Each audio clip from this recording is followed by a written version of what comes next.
ஆண்டவரும் இரட்சகருமாகிய இயேசு கிறிஸ்துவின் நாமத்தினாலே உங்கள் யாவருக்கும் என்னோட அன்பின் வாழ்த்துக்களை தெரிவித்துக் கொள்கிறேன். கர்த்தர் நல்லவர், அவர் நன்மையை மாத்திரமே செய்வார். இந்த நாளின் வேத தியானத்திற்காக எபேசியருக்கு எழுதின நிருபம் 1 அதிகாரம் வசனம் 7 வசனம் மற்றும் 8 வசனத்தை நாம் தியானிப்போம். கடந்த சில பாடத்துல நம்ம பிதாவாகிய தேவன் நம்மை எவ்வாறு ஆசீர்வதித்தார், அவருடைய ஆசீர்வாதங்கள் என்ன என்ன என்பதை குறித்து நம்ம தியானித்தோம் இல்லைங்களா? அதாவது God chose us, God predestined us, God adopted us and God accepted us in Christ. அதாவது பிதாவாகிய தேவன் நம்மை தெரிந்து கொண்டார், நம்மை முன்குறித்தார், நம்மை தத்தெடுத்தார், நம்மை ஏற்றுக்கொண்டார் கிறிஸ்துவுக்குள் இல்லைங்களா? இன்றைக்கு குமாரனாகிய இயேசு கிறிஸ்து நமக்காக என்ன செய்தார் என்பதை குறித்து நம்ம தியானிப்போம்.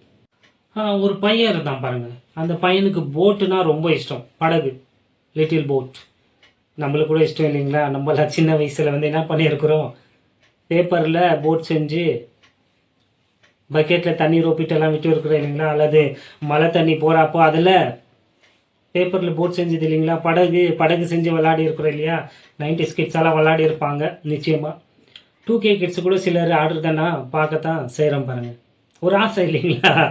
ஸோ இந்த பையனுக்கும் ஒரு படகு செய்யணும்ட்டு ரொம்ப நாள் ஒரு ஆசை. ஆனா இவன் அந்த படகு பேப்பர்ல செய்யக்கூடாது, அதை உட்ல செய்யணும்ட்டு கட்டையில செய்யணும்ட்டு ஆசைப்பட்டு அதை செய்ய ஆரம்பிச்சான் பாருங்க. ஸோ அவன் என்னென்னலாம் கற்பனை பண்ணி வச்சிருந்தானோ, இந்த படகு, இந்த கப்பல் இந்த போட்டு இந்த டிசைன்ல தான் இருக்கணும் பார்த்தீங்களா? ஸோ அது போலவே அவன் என்ன பண்றான், அந்த படகை செய்ய ஆரம்பிக்கிறான். அதுவும் நல்லா வருது பாருங்க. ஸோ எல்லாத்தையும் செஞ்சுட்டு அந்த அந்த படகு ஓரத்தில் அவனுடைய ஒரு அடையாளத்தை பதிச்சிடறான். ஸோ இப்போ படகெல்லாம் செஞ்சாச்சு. இப்போ என்ன பண்ண அடுத்தது, அதை கொண்டு போய் ஆடணும் இல்லைங்களா? ஸோ அவன் நம்மள மாதிரி பக்கெட்லேயோ அல்லது மழை தண்ணியிலையோ என்ன பண்ணுறவன் கிடையாது, படகை விட்டு விளாடுறவன் கிடையாது பாருங்க. அவனுடைய வீட்டுக்கு பின்னாடி ஒரு நதியை ஓடிட்டு இருந்துச்சு. அதனால அந்த படகை கொண்டு போகிறான் பாருங்க. ஒரு கயிறை கட்டி அந்த படகை தண்ணியில் போட்டு நல்லா ஜாலியாக ஆடிட்டு இருக்கிறான். இப்படியே டெய்லி ஆடினான். ஒரு நாள் இப்படி ஆடினு இருக்கிறப்போ அவனுடைய அம்மா கூப்பிட்றாங்கன்ட்டு என்ன பண்ணுறான், கூப்பிட்டாங்க. ஸோ என்ன பண்ணுறான், அந்த படகை ஒரு செடியில் கட்டிட்டு போயிடறான் பாருங்க. ஸோ சில மணி நேரம் விட்டுட்டு திரும்பி வரான் பாருங்க. பார்த்தா அவனுடைய படகு அங்கே இல்லை. ஏன் பார்த்தீங்கன்னா, அடித்த அலையில் காற்றுல அந்த படகு தண்ணியிலேயே அடிச்சிட்டு போயிடுச்சு பாருங்க. இதை பார்த்து அவங்க தேடி பார்க்குறான், இல்லை, ரொம்ப அழுகுறான் பாருங்க. அவனுக்கு மனசெல்லாம் வலி. புரியுதுங்களா? செஞ்சாதானே நம்மளுக்கு தெரியும். இப்போ நம்ம ஏதோ நம்மளுக்கு ரொம்ப இஷ்டமானது, ரொம்ப வேல்யூவான ஒரு பொருளை நம்ம இழந்துட்டோம்னா அப்பதான் தெரியும் இல்லையா அதோடைய வலி. அவனுக்கு வலி தாங்க முடியல. அழுந்துட்டு அப்படியே வீட்டுக்கு போயிட்டு அவங்க அம்மா கிட்ட சொல்லி இதை அழுகுறான் பாருங்க. அவங்க அம்மாவும் அவனுக்கு ஆறுதல் படுத்தி, சரி விடுப்பா, நம்ம வேற வாங்கிக்கலாம் அப்படி இப்படின்னு சொல்லி என்னவோ பண்றாங்க. சரி, சில நாட்கள் கடந்து போச்சு. ஒரு நாள் இவனும் அவனுடைய அம்மாவும் கடைக்கு போயிட்டு இருக்கிற வழியில பாத்தீங்கன்னா, அங்க ஒரு அடகு கடையில இவனுடைய கப்பல், அந்த லிட்டில் போட்டை என்ன பண்ணியிருக்கிறாங்க, வச்சிருக்கிறாங்க பாருங்க. இதை பார்த்துதான் அவனுக்கு ஒரே சந்தோஷம். ஓடுறான் அந்த கடை உள்ள போயிட்டு அந்த கடைக்காரங்கிட்ட சொல்றான், ஐயோ இது என்னுடைய படகு, இதை எனக்கு திரும்பி கொடுத்துடுங்க அப்படின்னு சொல்றான். ஸோ அந்த கடைக்காரு, இல்லைப்பா, இதெல்லாம் திரும்பி தர முடியாது, இது விலைக்கு வைக்கப்பட்டிருக்கு, இது வேணும்னா நீ இதற்கு காசு கொடுக்கணும் அப்படின்னு சொல்றாரு. அதற்கு அந்த பையன் ஜித்து பிடிச்சி, ஐயோயோ இது என்னுடைய கையில நானே சொந்தமா செஞ்சது, உங்களுக்கு நம்பிக்கை இல்லைன்னா அதை பாருங்க, அதுல என்னுடைய அடையாளத்தை கூட நான் பதிச்சிருக்கிறேன் அப்படின்ட்டு சொல்றான். இந்த கடைக்காரரும் அதெல்லாம் பாக்குறாரு. அவருக்கு தெரியுது இவனுடைய படகு தான் அதுன்ட்டு. ஆனாலும் அவர் சொல்றாரு, பாருப்பா, இந்த படகு உன்னுடையதான் இருக்கலாம், நீ தான் இதை செஞ்சிருக்கலாம், ஆனா இதை நான் வேற ஒருத்தர்கிட்ட என்ன பண்ணேன், விலைக்கு வாங்கியிருக்கிறேன். இது உங்களுக்கு வேணும்னா இதற்கு நீ என்ன பண்ணும், பே பண்ணும். இதை நீ பணம் கொடுத்து வாங்கினாதான் இதை நான் உனக்கு கொடுப்பேன், இலவசமா என்னால கொடுக்க முடியாது அப்படின்னு சொல்லிடுறாரு. சரி, எவ்வளோன்னு கேட்குறான். ஸோ கடைக்காரர் ஒரு தொகையை சொல்றாரு. உடனே அம்மாவை கூட்டிட்டு திருப்பி ஓடுறான் பாருங்க வீட்டுக்கு. போயிட்டாங்க. வீட்டில் அவன் இவ்வளோ வருஷமா சேர்த்து வச்சிருந்த அந்த உண்டி என்ன பண்றான், உடைச்சிட்டு அதில் எடுத்து கவுண்ட் பண்ணி பார்க்குறான். எல்லா பணத்தையும் பார்த்தா 75% பணம் இருக்குது, இன்னும் 25% குறைவாக இருக்குது பாருங்க. ஸோ இப்போ என்ன பண்ணுறான் பார்த்தீங்கன்னா, நிறையா எடுபுடி வேலைகள் எல்லாம் செய்ய ஆரம்பிச்சிடறான். அம்மாவுக்கு அப்பாக்கெல்லாம் இல்லைங்களா? நம்மளுடைய பிள்ளைகள் மாதிரி தான் அவனும் என்ன பண்ணுறான், கடைக்கு போனால் அதுக்கு ஒரு காசு இல்லைங்களா? லஞ்சம்னு சொல்கிறது தப்பு. பிள்ளைங்களுக்கு எங்கெங்க லஞ்சம்? ஸோ அப்படி செஞ்ச வேலைக்கு கூலி. ஸோ அது போலவே நிறைய எடுபடி வேலைலாம் செஞ்சு எந்த இந்த வழியிலலாம் காசு வருதோ அந்த வேலையெல்லாம் செஞ்சு என்ன பண்ணிட்டான், கலெக்ட் பண்ணிட்டாங்க காசு. பண்ணிட்டு சந்தோஷத்தில் என்ன பண்ணுறான், அந்த பணத்தெல்லாம் எடுத்துட்டு கடைக்கு ஓடுறான். ஓடும்போதே பயந்துக்கிட்டே ஓடுறான் பாருங்க. ஏன்னா அவனுடைய படகு வந்து வேற யாருன்னா வாங்கிட்டாங்களோன்ற பயத்திலேயே ஓடி பார்க்குறான். பார்த்தீங்கன்னா அங்கே அவனுடைய படகு அங்கே இருக்கு. ரொம்ப சந்தோஷத்தோடு அந்த கடைக்காரர்கிட்ட வந்து, இன்னாங்க உங்களுடைய பணம், என்னுடைய படகை நீங்கள் கொடுங்க அப்படின்னு கேட்குறான். அவரும் வந்து அந்த படகை ரொம்ப சந்தோஷமாக கொடுக்குறாரு. அதை வாங்கிட்டு ஒரு வார்த்தை சொன்னாங்க. அவன் என்ன சொன்னான் பார்த்தீங்கன்னா, ஆங்கிலத்தில் சொல்கிறேன், I made you, I lost you, but I have bought you back and you are மைன்.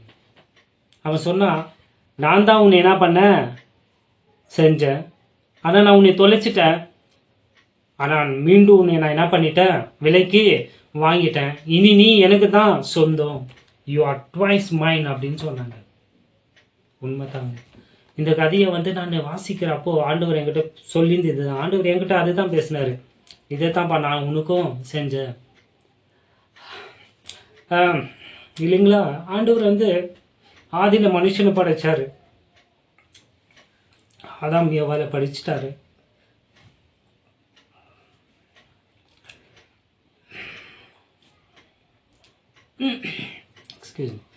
அவர் எல்லாத்தையும் படிச்சாருங்க.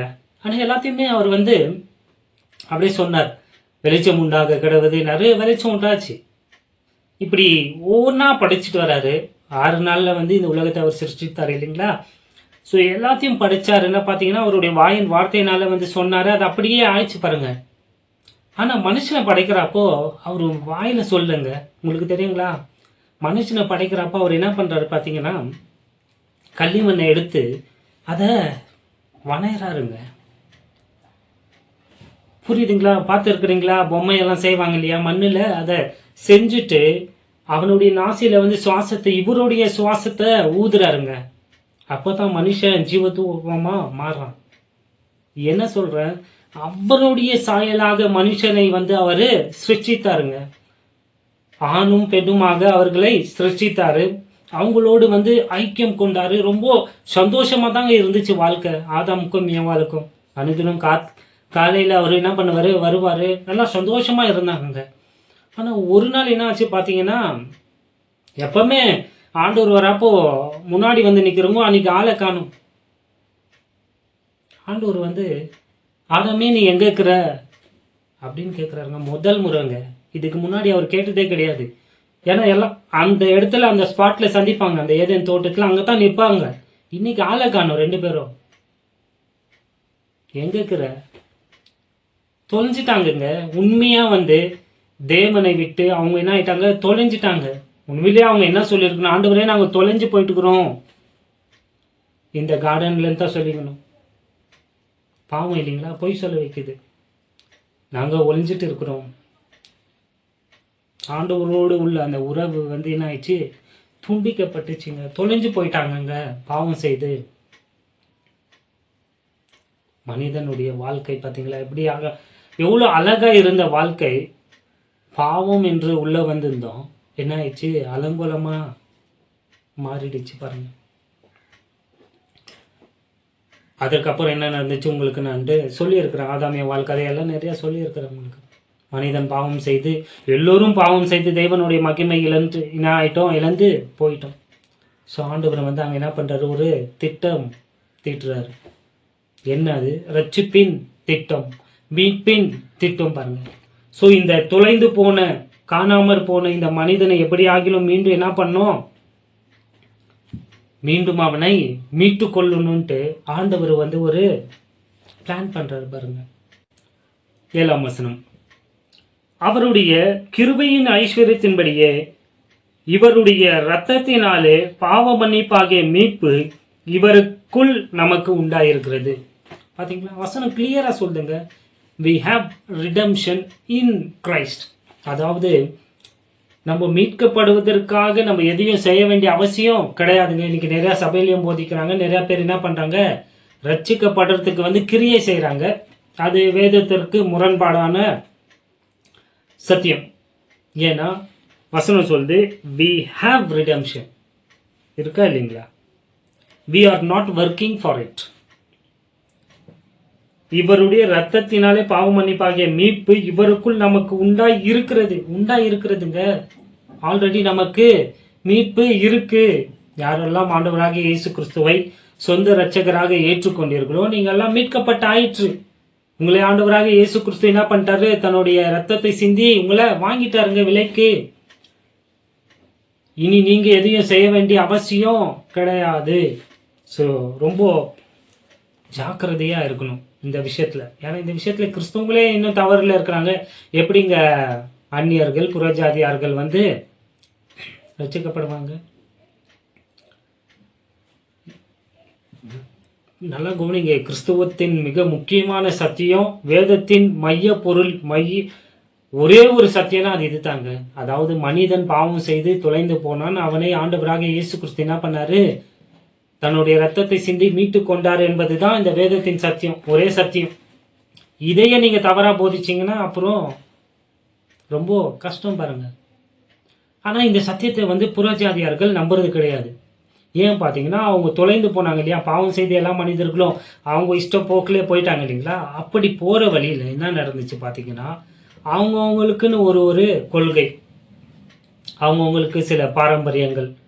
பார்த்தீங்களா, இன்னைக்கு நிறைய மத தலைவர்கள், நீங்க புறஜாதியார்கள் மத தலைவர்கள் எல்லாம் பார்த்தீங்கன்னா அவங்க சொல்லுவாங்க, இயேசுவை நம்புறோம்ப்பா, ஆனா இயேசு மாத்திரம் வழி கிடையாது, இயேசுவை நாங்கள் நம்புறோம். ஸோ இங்க இன்னொருத்தர் பேரை சொல்லுவாங்க, இங்க இன்னொருத்தர் பேர் சொல்லுவாங்க. பார்த்துக்கிறீங்களா இல்லைங்களா? அவங்க என்ன சொல்ல வராங்கன்னா, இயேசுவை நம்புறோம் ஆனா இயேசு மாத்திரமே வழி கிடையாதுன்றாங்க. ஆனா வேதாகமத்தின் ஒரே சத்தியம் என்ன பார்த்தீங்கன்னா, மனுஷன் ரட்சிக்கப்படுவதற்கு வேற ஒரு நாமம் கொடுக்கப்படவில்லை என்பதுதான் வேதாகமத்தின் சத்தியம். இந்த சத்தியம் மிகப்பெரிய சத்தியம். இதை நீங்க நல்லா விளங்கி கொண்டாதான் நீங்க மற்றவங்களோடு நீங்க என்ன பண்ண முடியும், பேச முடியும். In Christ alone redemption is planned. நல்லா கவனிச்சிங்களா என்னுடைய வார்த்தையை நான் என்ன சொன்னேன்ட்டு? கிறிஸ்துவுக்குள் மாத்திரம் அலோன் மாத்திரம்தான் ரட்சிப்பின் திட்டம் என்ன பண்ணப்பட்டிருக்கு, திட்டமிடப்பட்டிருக்கு. பிதாவாகிய தேவன் இந்த உலகத்தில் இருக்கிற எல்லா தொலைந்து போன எல்லா மனுஷரும் ரட்சிக்கப்படுவதற்கு அவர் வைத்திருக்கிற ஒரே ஒரு திட்டம் யாருன்னு பார்த்தீங்கன்னா கிறிஸ்து தாங்க.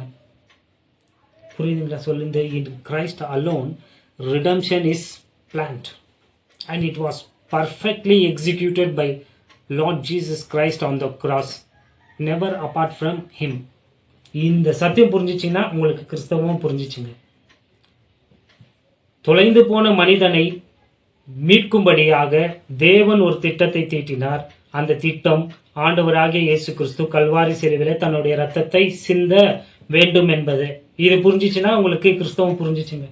நீங்க ஈஸியா ரட்சிக்கப்பட்டுடலாங்க. இது புரியாம இன்னைக்கு நிறைய பேர் என்ன பண்றான், தான் ரட்சிக்கப்படணும்ட்டு, தான் மீட்கப்படணும்ட்டு தன்னுடைய பாவத்திற்காக அவன் என்ன பண்ண ஆரம்பிச்சிட்டான், கிரியை செய்ய ஆரம்பிச்சிட்டான்.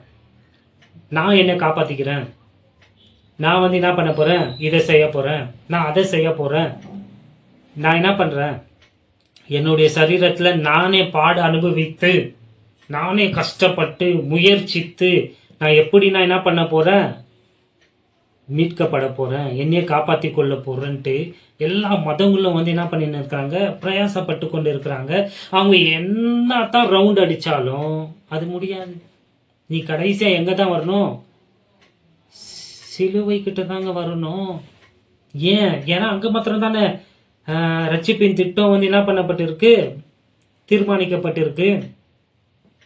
இயேசு கிறிஸ்துவின் நாமமே அல்லாமல் மனுஷன் ரட்சிக்கப்படுவதற்கு வேறு ஒரு நாமம் கொடுக்கப்படவில்லை.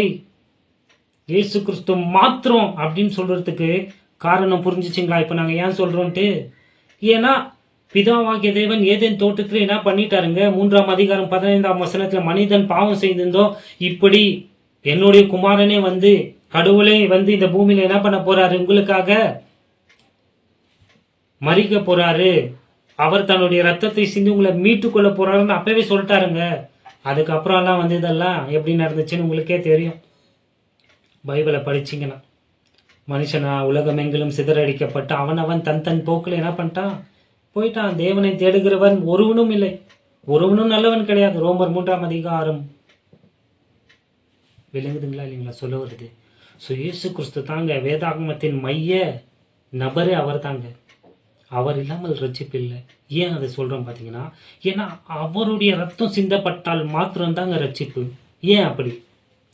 ஸோ இங்க ஆதாமும் ஏவாளும் வந்து என்ன ஆயிட்டாங்க, பாவம் செய்து துளைந்து போயிட்டாருங்க. ஸோ ஆண்டவர் என்ன பண்றாரு, அங்கேயே அவங்க ஒரு ஆடை பலி கொடுத்து ரத்தம் சிந்தப்பட்டு அவங்களுக்கு அந்த தோல் உடையில வந்து அவர் அவங்களை என்ன பண்றாரு, மூடுறார். இதை குறித்து வந்து நான் ஆல்ரெடி போதிச்சிருக்கிறேன், நீங்க போய் கேட்டு பாருங்க. அதற்கப்புறம் பார்த்தீங்கன்னா ஆபேலும் காயனும் வந்து என்ன பண்றாங்க, ஆண்டவருக்கு பலி செலுத்தும்படியாக வராங்க. அங்க வந்து ஆண்டவர் வந்து ஆபேலும் அவனுடைய காணிக்கையும் வந்து என்ன பண்றாரு, அங்கீகரிக்கிறாரு. ஆனா காயனையும் அவனுடைய பலியும் ஆண்டவர் என்ன பண்றதுல அங்கீகரிக்கிறதுல. இதுல பெரிய சத்தியம் அடங்கி இருக்கு. ஆனா இன்னைக்கு நிறைய ப்ரீச்சர்ஸ் வந்து இது சரியா வந்து என்ன பண்ண மாட்டேங்கிறாங்க, போதிக்க மாட்டேங்கிறாங்க. அங்கும் இங்குமாக ஒரு சிலர் மாத்திரம் தான் அதை கரெக்டா போதிக்கிறாங்க. நான் அதை வந்து டீட்டெயிலா வேற என்னைக்குன்னா போதிக்கிறேன். ஏன் ஆண்டவர் வந்து ஆபேல அங்கீகரிச்சார் பார்த்தீங்கன்னா, ரத்தங்க. நிறைய பேர் இதை ஏற்றுக்கொள்றது இல்லை. இன்னைக்கு நிறைய பேர் வந்து ரத்தத்தையே வந்து என்ன பண்றது கிடையாது. இயேசு கிறிஸ்துவனுடைய பாவத்திற்காக ரத்தம் சிந்தினார்னா கிறிஸ்துவங்களே சிலர் ஏற்றுக்கிறது இல்லைங்க. அது ஒரு டினாமினேஷனுக்கு தெரியுங்களா? அவங்களுடைய பைபிள்ல கூட பாவ மன்னிப்பாக மீட்பு அவருடைய ரத்தத்தினால உண்டாச்சுன்ற வார்த்தையே இருக்காது. ரத்தத்தை எடுத்துட்டுக்கிறாங்க. உண்மைங்க. கொலோசியர் 1:14 நீங்க என்ன எஸ்பி டிரான்ஸ்லேஷன், இன்னும் நிறைய டிரான்ஸ்லேஷன்ஸ் இருக்கு, அதெல்லாம் பாத்தீங்கன்னா ரத்தமே வராது. அவங்க சொல்றாங்க இயேசுவின் மரணத்துல நம்மளுக்கு ரட்சிப்பு வந்துச்சு, ஆனா ரத்தம்லாம் ஒன்றும் இல்லை. பார்த்தீங்களா? ஏன்னா உங்களுக்கு ரத்தம்லாம் ஆவறதில்லை. விளங்குதுங்களா இல்லைங்களா? ஸோ மனிதன் தொலைந்து போயிட்டான், மனுஷன் பாவம் செஞ்சுட்டான், அவனை மீட்கணும்னா அதற்கு ரத்தம் சிந்தப்படணும். இதுதான் ஆண்டவர் ஏற்படுத்தின ஒரு நியமம். எபிரியர் 9ஆம் அதிகாரம் 22ஆம் வசனம். ஹீப்ரூஸ் சாப்டர் 9 verse 22 பாருங்க. நியாயப்பிரமாணத்தின்படி கொஞ்சம் குறைய எல்லாம் இரத்தத்தினாலே சுத்திகரிக்கப்படும், ரத்தம் சிந்துதல் இல்லாமல் மன்னிப்பு உண்டாகாது. பாத்தீங்களா? ஆண்டவருடைய நீதி, ஆண்டவருடைய நியமம் கரெக்டா சொல்லி பாருங்க. ரத்தம் சிந்துதல் இல்லாமல் மன்னிப்பு கிடையாதுங்க. ஸோ இதுக்காக தான் ஆண்டவர் என்ன பண்றாரு, பாவம் செஞ்சுட்டா நீ என்ன பண்ணணும், ரத்தம் பலி கொடுக்கணும், ரத்தம் சிந்தப்படணும் அப்படின்ட்டு சொல்லிட்டு வந்தார். ஸோ தன்னுடைய ஜனமாகிய இஸ்ரவேலர்கள் வந்து அடிமைத்தன வீடாகிய எகிப்துல வந்து என்ன பண்ணியிருக்கிறாங்க, அடிமையா இருக்கிறப்போ அவங்களை மீட்டு கொள்ளும்படியாக ஆண்டவர் வந்து அவங்களுக்கு முதல்ல என்ன செய்ய சொன்னார் தெரியுங்களா? அவங்களை மீட்டு கொண்டு வருகிற அந்த முதல் ராத்திரிய ஒரு ஆடை எடுத்து அந்த ஆட்டை என்ன பண்ணும், வெட்டி அதை ரத்தம் சிந்தி அந்த ரத்தத்தை நீ என்ன பண்ணும், நிலைக்கால் வாசல்ல வந்து பூசணும். பார்த்துக்கிறீங்களா? இன்னைக்கு இந்துஸ் எல்லாம் வந்து அந்த பூசியிருப்பாங்க பார்த்தீங்களா? இதெல்லாம் அங்கத்துலேருந்து தான் வந்தது. பிற்பாடு இதை குறித்து உங்களுக்கு நான் போதிக்கிறேன், நேரம் இல்லை. புரியுதுங்களா? அந்த நிலக்காலில் பூசுவாங்க, மேலே இங்கே சைடில் எல்லாம். ஏன்னா அன்றைக்கு ராத்திரி வந்து சங்கார தூதன் வராப்போ யாருடைய வீட்டில் ரத்தம் இல்லையோ அந்த வீட்டில் மரணம் தலைச்சான் பிள்ளைனா அவன் செத்து போவாங்க. ஸோ எங்கெல்லாம் ரத்தம் பூசப்பட்டிருக்கோ அந்த வீட்டை வந்து அவர் வந்து கடந்து போயிடுவார், அங்கே சாவு வராது. புரிஞ்சிச்சிங்களா? ரத்தம் வந்து உங்களை வந்து என்ன பண்ணும், காப்பாற்றும். ஸோ இது ஆண்டவர் வந்து ஏற்படுத்திந்து. ஸோ எல்லாம் பழைய ஏற்பாடுல இருந்து இருக்கிற எல்லா பலிகள் எல்லாம் வந்து நல்லா கவனிச்சுக்கோங்க. இந்த பலிகள் எல்லாம் வந்து நம்மளுடைய பாவத்துல இருந்து யாரையும் என்ன பண்ணல, சுத்திகரிக்கல. கவனிச்சுக்கோங்க, நான் சொல்றேன் இருங்க. இதெல்லாம் வந்து ஒருத்தரை பாயிண்ட் அவுட் பண்ணிச்சு, அதாவது சுட்டி காட்டியது. இப்படி வந்து ஆண்டவர் சொன்னார் இல்லைங்களா? ஆதியாகமம் 3ஆம் அதிகாரம் 15வது வசனத்துல சொன்ன அந்த வாக்கு தத்துவம் நிறைவேற வரைக்கும் மாதிரியாக, ரெப்ரசன்டேட்டிவா, அதாவது பிரதிநிதியாக இதெல்லாம் என்ன பண்ணுச்சு, சுட்டி காட்டியது. பாயிண்டட் எதற்கு? உண்மையான ஒரு பலி வந்து என்ன பண்ண போறாரு, உண்மையான ஒருத்தர் தேவ ஆட்டுக்குட்டியானவர் வந்து என்ன பண்ண போறாரு, கல்வாரி சிலுவையில அவருடைய ரத்தத்தை சிந்த போறாரு என்பதற்கு இதெல்லாம் வந்து ஒரு உதாரணங்களாக இருந்ததுங்க. ஆனா பழைய ஏற்பாட்டுல எந்த ஒரு மிருகத்தின் ரத்தமோ மனிதர்களுடைய பாவத்தை வந்து என்ன பண்ணல, சுத்திகரிக்கவும் இல்லை. அது தேவனை வந்து என்னவும் பண்ணல, திருப்திப்படுத்தவும் கிடையாது. வசனம் அழகா இருக்கு பாருங்க. எபிரியர் 10ஆம் அதிகாரம் வசனம் 4ஆம் வசனம். அல்லாமலும் காளை, வெள்ளாட்டுக்கடா இவைகளுடைய ரத்தம் பாவங்களை நிவர்த்தி செய்ய மாட்டாதே. பாத்தீங்களா, இந்த பழைய ஏற்பாட்டுல இருந்து லட்சம் லட்சம் கணக்கான எத்தனையோ ஆண்டுகள், பல நூற்றாண்டுகளாக எத்தனையோ கோடிக்கணக்கான லிட்டர் ரத்தம் மனிதனுடைய பாவத்தை வந்து என்ன பண்ணல, சுத்திகரிக்கலைங்க, சுத்திகரிக்க மாட்டாது. இதையாப்பா சிந்தப்பட்டது, அவங்களுடைய பாவத்தை மூடும்படியாக அவைகள் சிந்தப்பட்டதுங்க. பாவம் வந்து கழுவப்படுறது வேற, பாவம் வந்து முற்றிலுமாக மன்னிக்கப்படுறது வேற, மூடப்படுறது வேறங்க. ஸோ பழைய ஏற்பாடுல வந்து சிந்தப்பட்ட அந்த ரத்தங்கள் எல்லாம் என்ன பண்ணுச்சு, மனிதர்களுடைய பாவத்தை மூடிச்சான். ஆனா உண்மையான தேவ ஆட்டுக்குட்டி ஆண்டவராக இயேசு கிறிஸ்து கல்வாரி சிலுவையில தன்னுடைய கடைசி சொட்டு ரத்தத்தையும் அவர் வந்து சிந்தினார். பாத்தீங்களா, அதுதாங்க once for all final payment for redemption. அதுதாங்க மனிதனுடைய மீட்புக்காக, மனிதனுடைய மன்னிப்புக்காக சிந்தப்பட்ட ரத்தங்க. அந்த ரத்தத்தினால தான் மனுஷன் என்ன பண்ணப்பட்டான், மீட்கப்பட்டான். இயேசு கிறிஸ்து நம்மளுடைய பாவத்தை வந்து அவரு மறைக்கிறவர் அல்ல, அதை அவர் என்ன பண்றாரு, நம்மை விட்டு அகற்றி போடுறாருங்க. Jesus does not cover our sins, he puts them away. அதுதாங்க மீட்பு. அவருடைய ரத்தத்தை சிந்தி நம்மளை வந்து என்ன பண்ணிட்டாரு, மீட்டு கொண்டாருங்க. அவருடைய ரத்தத்திற்கும் மிருகத்தினுடைய ரத்தத்திற்கும் நிறைய வித்தியாசம் இருக்கு. நிறைய வித்தியாசம் இல்லைங்க. இந்த உலகத்துல எவ்வளவு அளவுகோல் இருக்குதோ அதை வச்சு பார்த்தீங்கன்னா அவ்வளோ வித்தியாசம். அதையும் தாண்டி, ஏன்னா அவருடைய ஒரே ஒரு சொட்டு ரத்தத்திற்கும் வல்லமை உண்டு. ஸோ ரத்தத்தை நிறைய பேர் இன்னைக்கு என்ன பண்றாங்க, மறைக்கிறாங்க, அதை ஏற்றுக்கொள்வதில்லை. அவருடைய ரத்தத்திற்கு என்ன உண்டு, வல்லமை உண்டு. ரத்தத்தை பத்தி பேசணும்னா 1.5 மணி 2 மணி நேரம் பேசுவேன். இப்ப நான் திருப்பி வரேன். ஏன் இயேசு கிறிஸ்துவின் ரத்தம் வந்து அவ்வளவு பவர்ஃபுல்னு சொல்றேன் பாருங்க. ஏன் பாத்தீங்கன்னா, இயேசு கிறிஸ்து வந்து ஆதாமுக்குள்ள இருந்து பிறக்கல, நம்பர் 1. ஏன்னா இந்த உலகத்துல இருக்கிற எல்லா மனுஷரும் யாருக்குள்ள இருந்தா பிறந்தாங்க, ஆதாமுக்குள்ள இருந்து பிறந்தாங்க. ஆனா ஆண்டவராகிய இயேசு கிறிஸ்து வந்து ஆதாமுக்குள்ள இருந்து பிறக்கல. இயேசு கிறிஸ்துவோடைய அப்பா வந்து யோசேப்பு கிடையாது, மாறாக பிதாவாகிய தேவன் வந்து அவருடைய அப்பா. புரியுதுங்களா இல்லைங்களா? ஸோ இயேசு கிறிஸ்து வந்து ஆதாமுக்குள்ள இருந்து பிறக்கலைன்றது முதலாவது சத்தியம். 2வது, அவருடைய ரத்தம் வந்து பாவமற்றது, சின்லெஸ். விளங்குதுங்களா இல்லைங்களா? அவருடைய ரத்தத்துல எந்த பாவமும் கிடையாது பாருங்க. 3வது, அவருடைய ரத்தம் வந்து கடவுளுடைய ரத்தம்.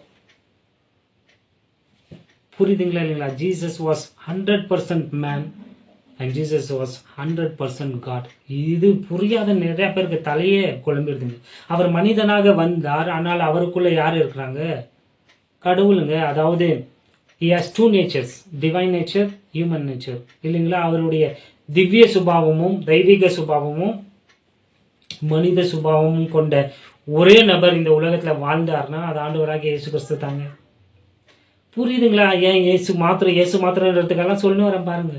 ஏன்னா கடவுள் அந்த ஆள் தன்மை வந்து யாருக்குள்ள இருந்தது, மனிதனாகிய இயேசு கிறிஸ்துவுக்குள்ள இருந்தாருங்க. 2 பேரை வந்து நீங்க என்ன பண்ணவே முடியாது, பிரிக்கவே முடியாதுங்க. He is 100% man, 100% God. அப்போஸ்தலர் 20ஆம் அதிகாரம் வசனம் 28வது வசனம். ஆகையால் உங்களை குறித்தும் தேவன் தம்முடைய சுய ரத்தத்தினாலே சம்பாதித்து கொண்ட தமது சபையை மேய்ப்பதற்கு. பாத்தீங்களா, கடவுளுடைய ரத்தம் சிந்தப்பட்டதுங்க. அவருடைய சுய ரத்தத்தை சிந்தி சபையை அவர் என்ன பண்ணாரு, சம்பாதித்து கொண்டாருங்க. ஏதேன் தோட்டத்துல இழந்து போனதை அவருடைய ரத்தத்தை கல்வாரி சிலுவையில சிந்தி அவர் என்ன பண்ணாரு, சம்பாதித்தாருங்க, மீட்டு கொண்டாருங்க நம்மள. விழுங்குதுங்களா இல்லைங்களா? அதனால தாங்க இயேசு கிறிஸ்துவின் ரத்தம் ஸ்பெஷல். 1 பேதுரு 1ஆம் அதிகாரம் வசனம் 18-19 கடைசி பாகத்துல பாருங்க. அழிவுள்ள வஸ்துக்களாகிய வெள்ளியினாலும் பொன்னினாலும் மீட்கப்படாமல் குற்றமில்லாத மாசற்ற ஆட்டுக்குட்டியாகிய கிறிஸ்துவின் விலையேற பெற்ற இரத்தத்தினாலே மீட்கப்பட்டீர்கள் என்று அறிந்திருக்கிறீர்களே. பாத்தீங்களா, சொன்னதா இல்லைங்களா? அவருடைய ரத்தம் ஸ்பெஷல். ஏன் தெரியுங்களா? ஏன்னா அது கடவுளுடைய ரத்தம். ரெண்டாவது, அந்த ரத்தம் விலையேற பெற்றதுங்க. அழிந்து போகிற பொன்னினாலும் வெள்ளினாலும் நம்ம மீட்கப்படலைங்க, அல்லது எந்த ஒரு மிருகத்தின் ரத்தத்தினாலே நம்ம மீட்கப்படலைங்க. விலையேறப்பட்ட ஆண்டவராக இயேசு கிறிஸ்துவின் ரத்தத்தினாலே நம்ம மீட்கப்பட்டு இருக்கிறோங்க. அதனால தாங்க அவருடைய ரத்தம் ஸ்பெஷல். அவருடைய ரத்தத்தை குறித்து பேசிட்டு போயிட்டே இருக்கலாம். 1 மணி நேரம் இல்லைன்னா 2 மணி நேரம் பேசலாம். அது வேற என்னைக்குன்னா பேசலாம். புரியுதுங்களா? அவருடைய ரத்தத்தின் ஸ்பெஷாலிட்டி ஏன்னா இட் இஸ் சிங்லெஸ். அது பாவமற்ற ரத்தம், அது பரிசுத்த ரத்தம். அந்த ரத்தத்துல எந்த ஒரு குற்றமும் இல்லை. அது கடவுளுடைய ரத்தம், அது விலையேறப்பட்ட ரத்தம். பாத்தீங்களா? அப்படி சொல்லிட்டு போயிட்டே இருக்கலாங்க. அதுல தாங்க நமக்கு மீட்பு. அடுத்தது, the forgiveness of sins according to the riches of his grace. அவருடைய கிருபையினாலே, கிருபையின் ஐஸ்வர்யத்தின்படி நமக்கு மன்னிப்பு. பாத்தீங்களா? பாருங்க, கிரேஸ் என்ற வார்த்தைக்கு இந்த உலகத்துல இருக்கிற போதகர்கள் நிறைய டெஃபினேஷன்ஸ் எல்லாம் கொடுக்குறாங்க இல்லைங்களா? அர்த்தம் கொடுக்குறாங்க. ஏன் அப்படி கொடுக்குறாங்க பாத்தீங்கன்னா, அதற்கு முடிவே இல்லைங்க. ஏன்னா அவருடைய கிருபை ரொம்ப பெரியது, அது போற்றத்தக்கது. என்னப்பா? ஆமா, 6வது வசனம், தமிழ் 5வது வசனம் நினைக்கிறேன். எபேசியர். கடந்த பாடத்துல அது உங்களுக்கு நான் சொல்லாம விட்டுட்டேன். எபேசியர் 1ஆம் அதிகாரம், தமிழ்ல 5வது வசனம். பிரியமானவருக்குள் தாம் நமக்கு தந்துள்ள தம்முடைய கிருபையின் மகிமைக்கு புகழ்ச்சியாக, 6வது வசனம், தம்முடைய தயவுள்ள சித்தத்தின்படியே நம்ம இயேசு கிறிஸ்து மூலமாய் தமக்கு சுவிகார புத்திரர் ஆகும்படி முன்குறித்தார். 5வது வசனம் தான், தம்முடைய கிருபையின் மகிமைக்கு புகழ்ச்சியாக. பாருங்க, ஆண்டவருடைய ஆட்ரிபியூட்ஸ், அவருடைய அந்த கிருபையை நம்ம என்ன பண்ணோம்? புகழணுங்க. இன்னைக்கு மனுஷன் செய்யற எல்லாத்தையும் நம்ம என்ன பண்ணுறாங்க? புகழ்ந்துட்டு இருக்கிறாங்க இல்லைங்களா? ஒரு டான்ஸ் ஆனா அதை புகழ்றாங்க, நடனத்தை, ஒரு பாட்டை. விளங்குதுங்களா? இது ஆண்டவருடைய ஆட்ரிபியூட்ஸுங்க. அவருடைய கிருபையை நம்ம என்ன பண்ணோம்? புகழணுங்க. ஏன்? அவருடைய கிருபையினால நம்ம ரட்சிக்கப்பட்டோம். நான் இருப்பதும் நிர்மூலமாகாதும் இருப்பது அவருடைய சுத்த கிருபைங்க. ஏன் இதை சொல்ல வரேன் பாத்தீங்கன்னா, அவருடைய கிருபையின் ஐஸ்வர்யத்தின்படி தான் நமக்கு மன்னிப்பு. ஆண்டவர் ஐஸ்வர்யம் உள்ள தேவன். அவருடைய ஐஸ்வர்யத்தை வைத்து தான் நமக்கு என்ன பண்ணுவாரு? மன்னிப்பார். இப்போ பாத்தீங்கன்னா, போன வாரத்துல அம்பானியோடைய மகனுக்கு திருமணம் ஆச்சு. அவர் என்ன பண்றாரு? அவங்க கெஸ்ட்டுக்கெல்லாம், ரொம்ப நெருங்கிய ரிலேட்டிவ்ஸ், ஃப்ரெண்ட்ஸ், அவங்களுக்கெல்லாம் என்ன பண்றாரு? கோடிக்கணக்கான பரிசுகளை தந்தார் இல்லையா? ஒரு வாட்சே 2 கோடின்னு சொல்றாங்க. இன்னும் வெளியத்துல இருந்து வந்த நிறைய செலிபிரிட்டிஸ்க்கெல்லாம் பாத்தீங்கன்னா எத்தனையோ கோடி கணக்குல அவங்கள கௌரவப்படுத்தினார். ஏன்? ஏன்னா அவருக்கு இருக்கிற அந்த சொத்தை வைத்து அவங்கள என்ன பண்ணாரு? கௌரவித்தார். விளங்குதுங்களா இல்லைங்களா சொல்ல வருது? According to his riches. நம்மளுடைய ஆண்டவர் கிருபையில ஐஸ்வர்யம் உள்ள தேவனுங்க. அவர் அந்த ஐஸ்வர்யத்தினாலே நம்மளை என்ன பண்றாரு? மன்னிக்கிறாருங்க. கிருபை, கிரேஸ்னா என்னங்க? பொதுவான கிரேஸ் என்ற வார்த்தைக்கு என்ன அர்த்தம் பாத்தீங்கன்னா, God's riches at Christ expense. ஆமாவா இல்லைங்களா? கிரேஸ், ஜி ஃபார் காட் இல்லைங்களா? R riches, A at, C Christ, E expense. God's riches at Christ expense. அதாவது கடவுளின் செல்வம் கிறிஸ்துவின் செலவில். ஆமாவா இல்லைங்களா? இயேசு கிறிஸ்து நமக்காக கல்வாரி சிலுவையில சிந்தின அந்த ரத்தத்தினாலே அவர் நம்மை வாங்கினார் இல்லைங்களா? அதை வைத்து தான் நமக்கு ஆண்டவர் என்ன பண்றாரு? மன்னிக்கிறாருங்க. கடவுளின் செல்வம் கிறிஸ்துவின் செலவில். சோ அதுல அவர் ஐஸ்வர்யம் உள்ள தேவனா இருக்கிறார். அவருக்கு அதுல குறைபாடே ஏற்பட மாட்டாது. சோ அவர் நம்மை மன்னிப்பார். நிறைய பேர் இதை வந்து லைசன்ஸா எடுத்துக்கின்னு, ஓ அப்போ ஆண்டவர் ஐஸ்வர்யம் உள்ள தேவன் இல்லையா, கிருபையில நம்ம பாவம் செஞ்சுட்டே இருக்கலாம், அவர் மன்னிச்சுட்டே இருக்கலான்ட்டு நிறைய பேர் என்ன பண்றாங்க, அட்வான்டேஜ் எடுக்கிறது நிஜம்தான். அதற்கு எதிராகத்தான் சபை இன்னைக்கு பேசணும். அப்பவே வந்து சொன்னாங்க, பவுலிய வந்து என்ன பண்ணாங்க, குற்றப்படுத்தினாங்க. ஏன்னா பவுல் போதிச்சாரு, கிருபையின் ஐஸ்வர்யத்தை போதிச்சார், அவர் உங்களை மன்னிப்பார், அவரோட ரத்தத்தினால உங்களுக்கு மீட்பு உண்டு. இதை வந்து நிறைய பேர் வந்து என்ன பண்ணிட்டாங்க, மாம்சீகமா யோசிச்சு நிறைய பேர் வந்து அதை லைசன்ஸா எடுத்துட்டு பாவம் செஞ்சாங்க. ஆனா அப்படி செய்ய கூடாது, தப்பு. அப்படி செய்யறாங்கன்னா அவங்களுக்கு தேவனை குறித்து உண்மையான ஒரு அவருடைய இருதயம் அவங்களுக்கு புரியலன்னு அர்த்தம். பாருங்க, உதாரணத்துக்கு சொன்னா புரியும் உங்களுக்கு. பாருங்க, இப்ப கேன்சருக்கு மருந்து கண்டுபிடிச்சிட்டாங்க வச்சுக்கோங்க. கேன்சருக்கு மருந்து கண்டுபிடிச்சிட்டாங்க. இப்போ கேன்சருக்கு மருந்து கண்டுபிடிச்சிட்டாங்கன்றதுக்காக என் உடம்புல நான் கேன்சரை ஏத்துக்குவேனா? உங்களை கேட்குறேன். எய்ட்ஸுக்கா மருந்து கண்டுபிடிச்சிட்டாங்களா? ஏதோ ஒரு கொடிய ஒரு வியாதிக்கு மருந்து கண்டுபிடிச்சிட்டாங்க.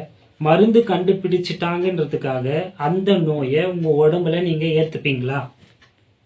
புத்தி உள்ள யாருன்னா ஏத்துப்பாங்களா? புரியுதுங்களா இல்லைங்களா? ஆமாங்க, மருந்து இருக்கு.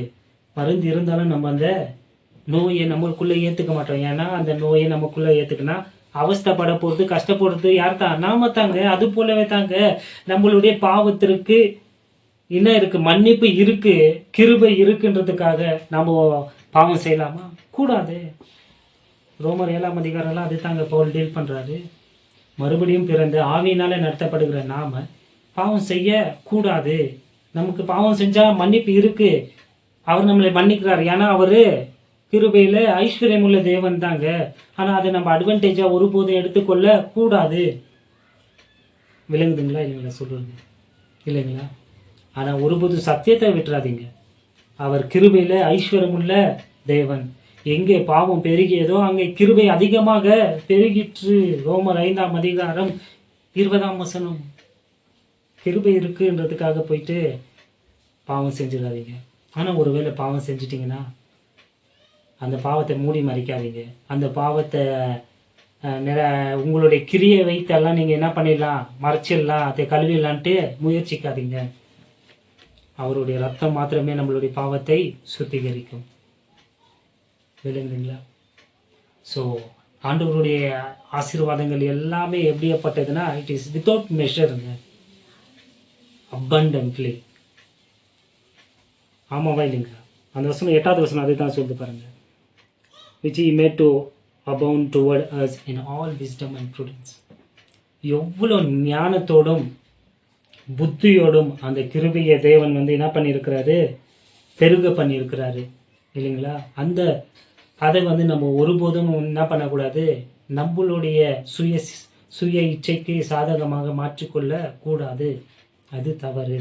ஆனா ஆண்டவருடைய ஆசீர்வாதங்கள் எல்லாம் இட் இஸ் ஓவர்ஃப்ளோ abundantly இல்லைங்களா? வசனம் அழகா சொல்லிட்டு பாருங்க, பெருக, அபவுண்ட். அதாவது ஒரு கிளாஸ்ல தண்ணி ரொப்புனீங்கன்னா வலிஞ்சி ஊத்துது இல்லைங்களா? போன மாசம் நான் வந்து காவேரிக்கு போனேன், தண்ணி இல்லைங்க, முட்டி கீழே இருந்துச்சு, அதுலேயே விளையாடிட்டு வந்தோம். ஆனா இப்போ போனீங்கன்னா ஃபுல் நிரம்பி இருக்கு. ஏன்? மழை வந்து ஓவர்ஃப்ளோயிங். அது போலவே ஆண்டவருடைய அந்த கிருபை வந்து நம்ம மேல அனுதினமும் ஆண்டவர் என்ன பண்றாரு, அனுதினமும் உம்முடைய கிருபை புதியவைகளா இருக்கிறது இல்லைங்களா? அதை வந்து ஒருபோதும் நம்ம அட்வான்டேஜா எடுத்துக்கொள்ள கூடாது இல்லைங்களா? பரிசுத்த ஆவியானவர் இந்த வார்த்தைகளை கொண்டு உங்களுக்கு ஊழியம் செய்வாராக. ஆண்டவராகிய இயேசு கிறிஸ்துவின் கிருபையும் சமாதானமும் உங்களோடு இருப்பதாக. ஆமென்.